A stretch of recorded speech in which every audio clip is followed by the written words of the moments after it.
Hello and welcome to RVNTV's press conference. I'm your host, Jim DeLorenzo, the principal of Jim DeLorenzo Public Relations.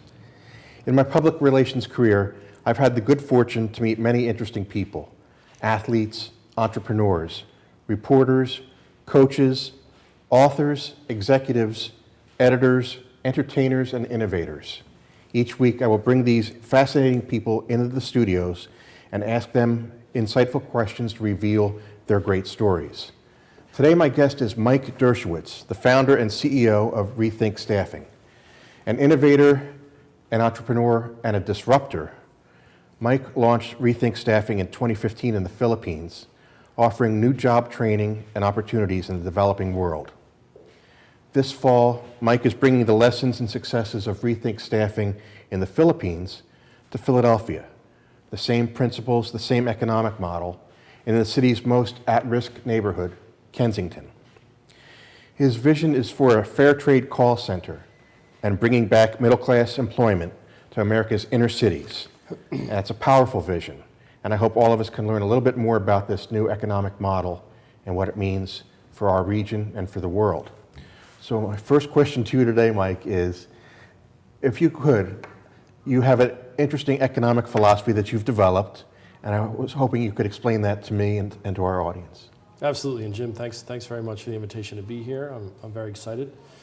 So ultimately, this economic theory is a hybrid of two major economic theories. One that has been around since the 18th century, and one that is relatively new. Both were born by men, keen observers of their surroundings. The first, of course, is the father of modern economics, Adam Smith. And so Adam Smith, as we know, hypothesized what we know is the invisible hand, and how the invisible hand really governs most economic behavior. Obviously, Smith's theories have been updated since then, but the one that has not has been the profit motive. And the profit motive has really been driving economies around the world since Smith, really for a couple centuries before Smith invented his theories. Those theories, though, have gone awry, some people think, in a number of different ways. Obviously, we can't really talk about communism as an economic model anymore. It doesn't really exist. And so what we really have to understand about Adam Smith and really profit maximizing businesses, which is the correct term for most businesses in the world, I think, is that those profit maximizing businesses are organized to do exactly that, to maximize profit. They are no longer organized to do any good in the world. And so as the world faces some pretty, potentially catastrophic things coming at it, climate change, global inequality, the interconnectedness of markets and societies, it's become clear that maybe this economic theory is not all that we need anymore. And so we fast forward to 1974, and there was now a very famous man in Bangladesh by the name of Muhammad Yunus. And Yunus in 1974 created what we now know as microcredit, and he styles himself as the banker to the poor. And so Yunus created a business that was not a profit maximizing business, and it wasn't designed to be a profit earning business. It was designed to be what's known as a social impact business. And so the business was organized to help the people, help its customers through the execution of the business. So fast forward about 20 years later, and Yunus realizes that his Grameen Bank, right, and Yunus and Grameen Bank won the Nobel Peace Prize in 2006 for their efforts. But this Grameen Bank said, look, we're going to lend to the poor. We know they have no collateral. Yunus really was apart from the mainstream thinking in development economics and charity, whereas, hey, we need to train people to learn how to have jobs and to be economically productive. And Yunus kind of threw all that out. And he said, no, the poor know how to survive. That's an important point. They've had to survive. They've had to survive for their entire existence, and especially when we talk about intergenerational poverty, clearly they're surviving because they're intergenerational. So Yunus says, look, Grameen Bank, we're bankers to the poor, but more than anything else, we're a social business, which is our social goals are more important than our profit. And full stop, that's what he says. So he's not a communist where the government controls the means of production and any productive capacity from the labor, and he's certainly not a capitalist where the owners of the business, achieve benefit. But he's into social social business. Our business must have a social good. Okay, so Eunice creates these theories, and he has spawned a movement called the social business movement. But the social business movement is lacking in a couple of key areas, and in particular, the social business movement collides with traditional capitalistic and profit maximizing business thinking, which is that social business puts social impact first and profit second. Profit maximizing business puts profit first and social impact second. Well, clearly there's a conflict. So what I am trying to do in the Philippines and soon here in Philadelphia, as we'll talk about, is to blend those models and to say, look, what we really need is what we call social impact business. It's a mix between a profit maximizing business and a business that prioritizes its social impact. And when we do this, we find a number of key benefits. Now, Eunice's theories, in my opinion, and I'm one man, Eunice's theories fall short in two key areas. So number one is that a social business still feels like a charity. Okay. Like a nonprofit. Right.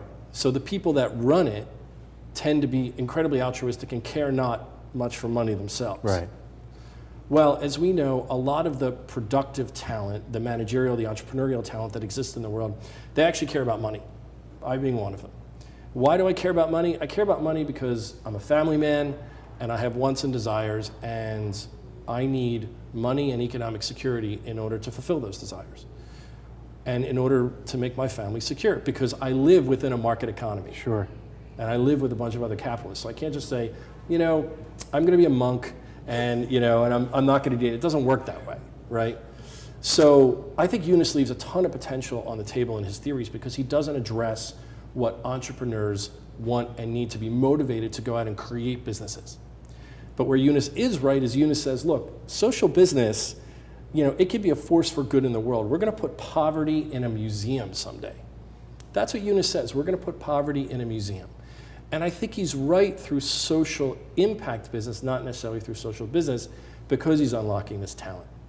So that's the big difference, is that when you actually prioritize your employees above managerial profit, you unlock a ton of potential. And ultimately, that's what we've done in the Philippines. Well, let's talk about that, Mike. You have this economic philosophy, and you've stated very clearly that you're a capitalist, but you want to make a social impact. How? How do you do it? Now, the Philippines is almost a case study for you in putting this philosophy into action. So how do we do it? Well, we're very careful, and we're very clear, and we created a number of really founding documents that we consider a social compact. And what we've done essentially is we've taken what's known as the BPO industry, call it the outsourcing industry. It's the call center industry, really. But these days the work is either call centers or, you know, hello, sir or ma'am, may I help you? It's data entry, and then it's also what they call back office, which is anything but that can be done with a computer, an internet connection, and a brain. And in this business, we say, look, you know, we're going to organize the business. So if you put client work in, which you charge for, of course, you put facilities, and then you put labor. And out of it, we're going to get social and economic benefit for our agents. That's our top priority. The second thing we're going to get is we're going to get better results for our clients. And the third thing that we get is profit for ourselves. So by essentially flipping the profit maximizing business model on its head, right? Because in a profit maximizing business, the owners care about themselves first. And okay, they need to serve the customers, because if they don't serve the customers, they don't make any money themselves. And then employees are kind of last. Well, I run what is essentially a labor company, a people company. If I put people last, you know, I'm not a successful company. Right. And so by blending social impact with still being a profit, and you know, we can't call ourselves a profit maximizing business anymore, because we're not. We make business decisions that aren't necessarily maximizing profit, but we make decisions that are maximizing impact and then also producing profit. And that's how we run. Let's get back to that in a moment. If you will excuse us, we're going to take a quick break. We'll be back in a few minutes.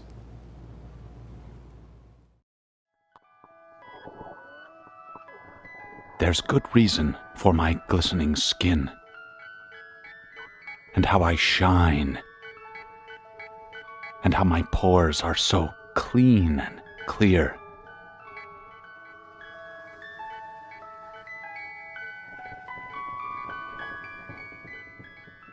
I eat little baby's ice cream. It keeps me young. It keeps me light on my feet. I spring from activity to activity. I love my job. I love my life.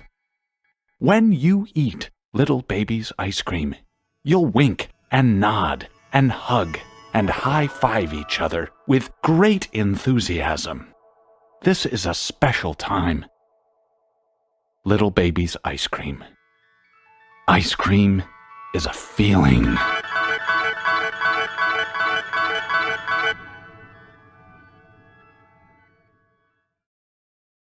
Hello and welcome back to RVNTV's press conference. I'm your host, Jim DeLorenzo, and we're talking today with Mike Dershowitz, the founder and CEO of Rethink Staffing, and we were talking about his economic philosophy and how he's putting that into practice with his fair trade call center in the Philippines. Mike, you were describing how the profit maximization is secondary to the helping the employees' lives, the social impact. The social and economic welfare, that's right. So the way it works is that we still function like a normal business. Client money comes in, we provide a service, and wages go out to employees. One of the key things that we do is that we benchmark wages against local economic conditions. This is critical because when you pay someone, you have to know where it puts them in their society, how they function, what they can afford, what their life is like. You have to know what those wages actually buy them, or else you don't know that they're living a life where they can continue to do their job. And keeping them at a better standard of living keeps them coming into work, keeps them motivated to work and do good work. That's correct. So, but you have to tie it, but that is very easy to achieve as long as you're willing to put a stake in the ground and say, look, we're going to pay against, this is where this job at this skill level is going to be against the minimum wage, this is where it's going to be against the middle class, and this is where it's going to be above the middle class. If you can fit your wages into that model, just like Muhammad Yunus and how the poor survive when you give them money to start something or give them the tools and they will figure it out. And the same thing happens here. You pay them the right wage and they are productive at their particular skill level within their society. Now, was this something that you had envisioned before you chose the Philippines, or did the Philippines, was that chosen first and then you embraced your economic philosophy? So the Philippines was chosen first because it is one of the most friendly environments for the outsourcing industry. Okay. That's why it was chosen. The economic theories developed really, through me continually going back to the Philippines, and I spend about 45 days a year in the Philippines. For me, going back to the Philippines and just being there and talking to my people and going to their homes and really seeing how they live. And I found that once I really got to know them, the solutions were pretty clear. It wasn't that hard to build a structure. So for example, one of the other key things we do to improve social and economic welfare is learning and development, or what we call capacity building. And so this means that we do things like we give free but required English training so that they improve their English proficiency skills. We train them on higher levels of work so that they can make more money by eventually moving into higher level positions as they're available. This is hugely important because if you don't provide people, like any human on the planet, right, with a path to progress, they're just not going to be that engaged. Right. So between paying them a fair wage, helping them improve their lives, we find that they deliver to us and to our clients a level of work ownership that is really outmatched, or as we like to say, outperforming.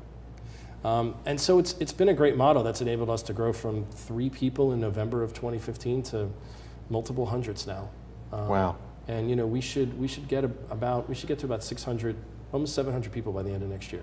And the people that work with you, your agents, they're progressing, they're embracing new ways of living, they're learning new things, but they're also becoming a middle class people in the society. That's exactly right. So 73% of all the agents in the Philippines are middle class. They make an income that's above the locally defined middle class income Wow. for their society. And 80% or 84%, I think it is, of all agents are supporting at least 3 dependents, okay, or on average of 3 dependents. So think about that, and it happens here, right? If you make a middle class income here, you're going to be supporting whether it's your children or your parents, which is pretty common in Asia, or even siblings. And so again, it's just wages and progress into the economic engine. People know how to improve their lives if you just give them the tools to do it. And the other thing that I have found interesting about our conversations about this is that there's also an entrepreneurial spirit within your agents, that many of them have their own businesses that they're starting on as well as working with Rethink Staffing. Yeah, I mean, so our vision is to turn wage earners into capital owners. So unless somebody goes into management or high-skilled work, we don't want them with us forever, which is anathema in our industry, right? Yeah. Because, change is bad and causes, but, we're so good at recruiting and training people that the costs that we experience as an outsourcing provider compared to other businesses, other competitors, when it comes to training and recruitment costs, is so low. So it doesn't bother us. We don't worry about it. What we want is we want people to eventually become capital owners, and here's why. So first of all, about 10% of all existing Rethink Staffing agents are capital owners or business owners, small business owners in the Philippines in one form or another. Whether it's an internet cafe or a piece of land that someone else farms for them or whatever it is, whatever they're comfortable with. So if you're poor and you grew up poor and you were part of a family of intergenerational poverty, there's usually one breadwinner who's the anchor. Today, a lot of time in the Philippines, that's our agents. There's one breadwinner that's an anchor. But here's the problem. If that breadwinner loses their job, that family is in big trouble. It's in big trouble. There may not be food, they may get kicked out of whatever housing they have, kids would have to drop out of school, it's big trouble. And so the vision of taking this work and giving them wages and eventually teaching them how to be business owners and capital owners is we want them to have not just one source of income.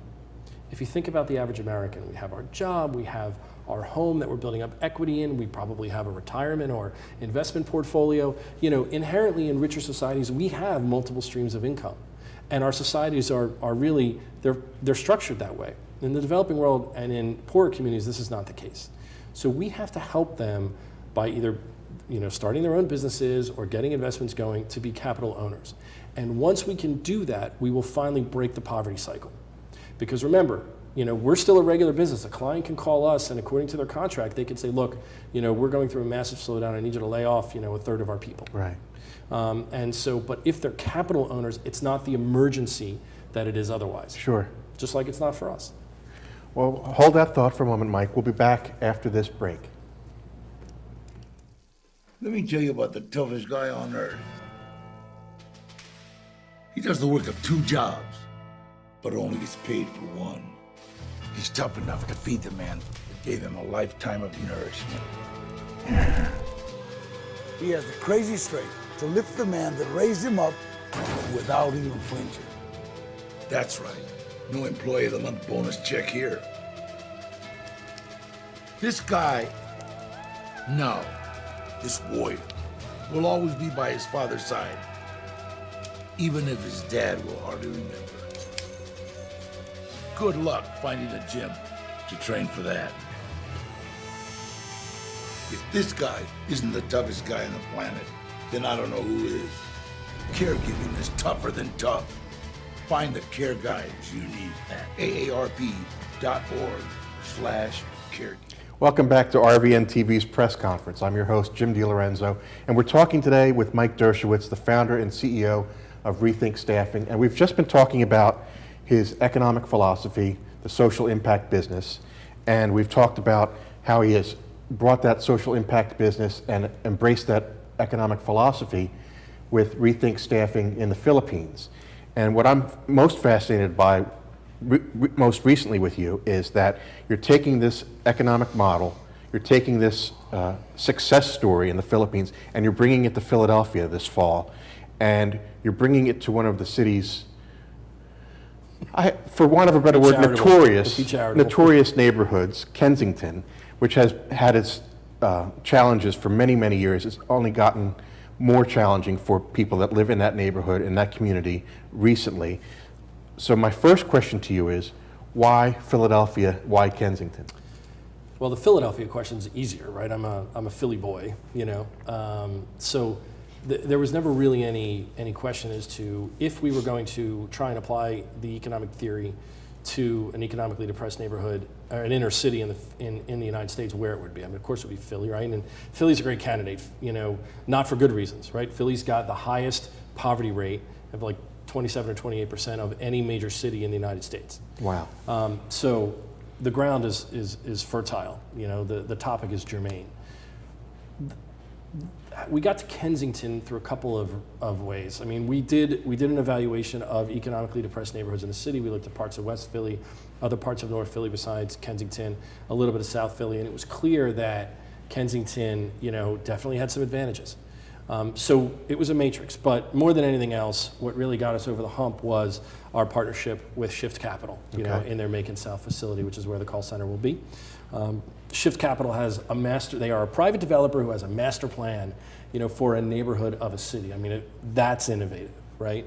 And, you know, the guys that run it are experienced real estate guys, and so, you know, they had the deep networks to raise the capital, and they've got, you know, now millions of square feet, and you know, we're very happy to be there and to be what we hope is going to be a major job creator inside of Kensington. You had talked earlier about how the economic model in the developing world and you mentioned the poverty rate, how that is similar to where we are in Kensington neighborhood. Yep. Some of the benchmarks, it meets all the benchmarks that you would find in the developing world for places that could use some help. So that was the shocking part to me, because I hadn't originally thought of bringing a call center or a fair trade call center to Philly. It was actually a colleague, a friend of mine, who suggested it once I was telling him what I was doing. And after we did some investigation, it was quite clear that the populations, the way people live in intergenerational poverty in neighborhoods like Kensington is strikingly similar to the way that many of these populations live in the developing world. That was a real shock to us. The income insecurity, the food insecurity, the health insecurity, sometimes the personal safety issues. The conditions were very, very similar. You know, the denominator, the actual unit of currency, the amount of money they make, and to a certain extent their daily working language is different. But other than that, the conditions are the same. And so once we looked at that, it was clear. You know, we wanted to do it, and you know, Kensington provided the fertile ground. Now, from our perspective, we're not just doing this because of our social impact mission. Remember, we have to blend. And the reality is that to be a modern global business process outsourcing provider, you have to have a domestic center. You have to have a domestic call center. Having simply overseas assets is not sufficient, because clients, especially larger ones, they may want, you know, 30 people here in Philly, and they may want, you know, 100 people in the Philippines, and they may want 100 people, you know, near shore in Jamaica or something like that. So you have to have a global presence. So for us, as we grow bigger, you know, we had to have a domestic center, and it made sense. So when we could blend our social impact mission and our strategic mission, our strategic need, it was a no-brainer. I'm going to ask if we could call up the photo of the Macon South. This is one of the principles of what Rethink Staffing Philly is working towards, bringing back middle-class employment. This is the facility in Kensington that you'll be working with, and you have how many square feet? I think we've got about 3,000 square feet to start. So we'll squeeze about 80 to 100 desks in there, and at full board, that facility will have an employment count of somewhere between 150 and 180, depending on the shifts needed by the various clients that'll be in that center. And you have talked about how some of the people that you're reaching out to who will be agents of the future. Yes. So there are a couple different communities that you would like to draw from. That's right. So besides the general economic differences in the currency and the working language, there's one other key difference, which is in the developing world, you can go to the lower class, the lower middle class, and the middle class, and there's enough need for jobs within those populations that you can find people. and you don't necessarily have to go a little farther afield. Luckily in the United States, with the unemployment rate of what it is, we do. And so one of the things that's unique about Philly is that in order to attract and retain people that will stick with us as they improve their social and economic welfare, we actually have to go to what's called underserved populations. So there's 4 key underserved populations that we're targeting. So number 1 is what's called the aging out population. So these are kids in foster care that once they turn 21, get kicked out of their foster home and they're on their own, right? Wow. And they need jobs. Number 2 is what's known as the TANF population, which is an acronym, but we know it as the welfare population, okay? So it's people coming off of welfare or want to get off welfare. Or, depending on what they make in our call center, right? Because entry level is $12.20 an hour. It's considered a living wage in Kensington. In some places that wouldn't work. But those people will then have a mix of benefits, okay? The third population is returning veterans. And it was shocking to me how high the unemployment rate is for the returning veteran population. That is interesting. Yeah, I was so surprised when somebody suggested it. But then if you think about what those people have been through and their communication skills and how they're used to following procedure, I think they're tailor-made for the call center environment. And then the fourth eventually will be what's known as the returning citizens population. So these are people who have gone a little astray, who have been incarcerated, and who are coming back into society. And so our hope is to bring them into the call center industry either as a stepping stone or to see where it leads. That's wonderful. And what types of businesses are you hoping to attract as customers and clients? And are they people that share that vision for a social impact business, or are they people that don't necessarily buy into it, but they could be educated into it? Yeah, so this actually brings up the other key difference with this economic philosophy and what Eunice does, which is I think Eunice misjudged that a lot of profit maximizing businesses that exist in the world may not want to do business with a social business. Because a social business is all about maximizing social benefit, and profit is simply there to sustain the business. That doesn't jive with a lot of business leaders in profit maximizing businesses. It's unfamiliar, that's not the way they were trained, that's not the way they've lived. It's a very altruistic philosophy Yeah, that might not necessarily be... It feels like a nonprofit to them. Right. And that is incongruous, I think, to what they're used to. But if they know that you are still seeking profit and want to, we don't necessarily maximize profit, but we still seek profit, they know that you will run a real business. And so you feel like a real business to them, and therefore you have more trust than if you were just a social business. Okay. So are there some of the people that you're working with in the Philippines that you'll hopefully have some component in Philadelphia? What types of industries are you involved with? Yeah, so if you're a business leader watching this, if you're in healthcare, if you're in non-banking financial services, that's insurance, that's lending, we certainly want to hear from you. If you're in consumer products, whether you're not necessarily a manufacturer, but certainly if you're a distributor, a shipper, an e-commerce company, we want to hear from you. And then if you are, there's a couple of other niches. If you're a managed service provider of any type, specifically in technology, we can help you.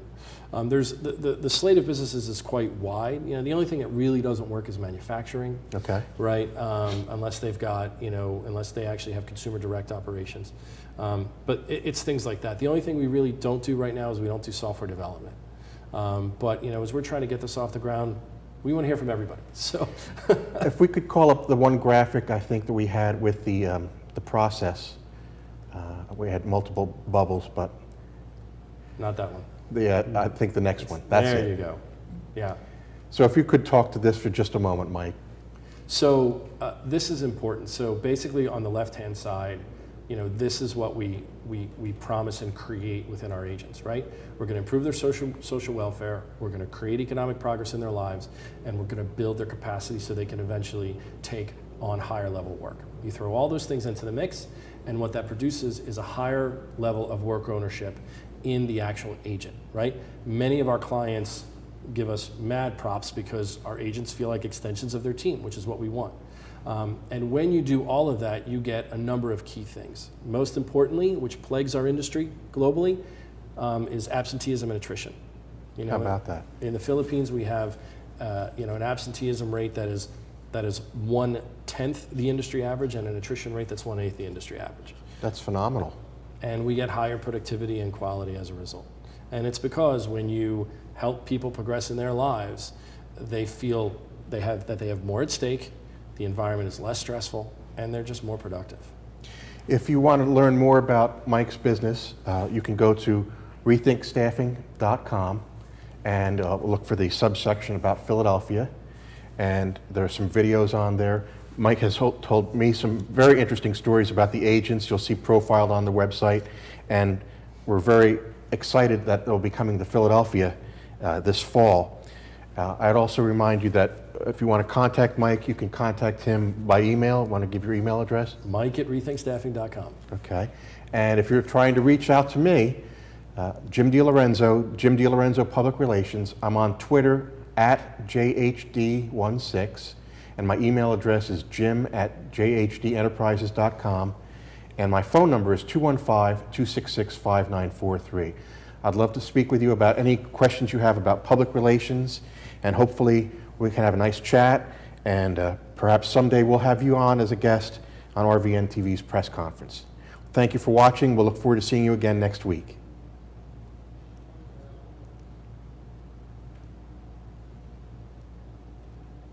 Thank you, Mike.